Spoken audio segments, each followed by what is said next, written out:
ना कोई पुस्तक का लेखन करके कहीं भेजा जा सकता था। आदरणीय धर्मदास साहिब जी ने कबीर साहब की वाणी लिपिबद्ध करके रख ली थी, लेकिन उसको बार बार इतनी को हाथ से लिखने में तो 10 साल फिर लग जाए उसको। तो ऐसे जैसे आजकल परमात्मा ने दया बख्शी है, अक्षर ज्ञान दिया, पेपर दे दिया, इस पर पुस्तक परमात्मा की महिमा लिखकर हमने आपको भेज दी, पुस्तकें बना बना कर। फिर ये इलेक्ट्रॉनिक सिस्टम परमात्मा ने दिया, सीडी का ये बना के दे दी, चिप चल पड़ी परमात्मा की दी हुई है। ये गॉड गिवन इंस्ट्रूमेंट है, ये मनुष्य के सत्र के बनाए हुए नहीं है, ये भूल जाना आप।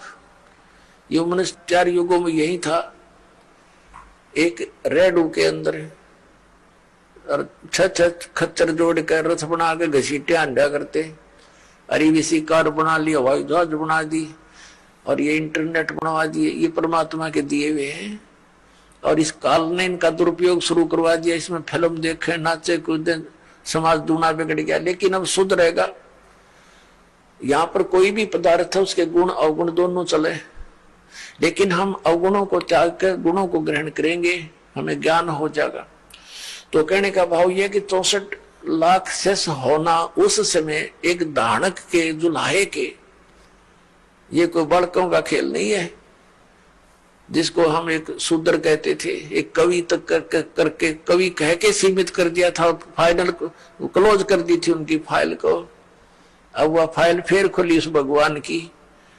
वो परमात्मा है, हमारे पिता हैं। तो सतगुरु एक ही होता है, तो वो परमात्मा स्वयं सतगुरु भी थे और वो परमेश्वर भी हैं।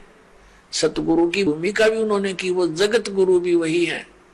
और फिर उनका कृपा पात्र, उन्हीं के ज्ञान से युक्त, उनके आदेश अनुसार फिर सतगुरु वही भेजते हैं। तो उस परमात्मा ने स्वयं कहा कि गरीबदास जी वाले पंथ में, 12वें पंथ में आगे चल के मैं स्वयं आऊंगा और धर्मदास इस सारे अज्ञान को हटाऊंगा। अब परमात्मा ने हो सकता है दास को किस इस योग्य देखा होगा, तो अपने कुत्ते को छोड़ दिया भौंकने के लिए, अपने बच्चों को, धनियों को जगाने के लिए। तो ये परमात्मा का किया हुआ काम है, आम जनसाधारण का ना समझना बच्चों, और इसका लाभ उठाओ। आप भी उठाओ, औरों को भी जगाओ जो गहरी नींद में सोए पड़े हैं और काल के दूता के फंसे पड़े हैं, प्यार के साथ। क्योंकि काल ने कहा था कि ऐसे उल्टे रंग में रंग दूंगा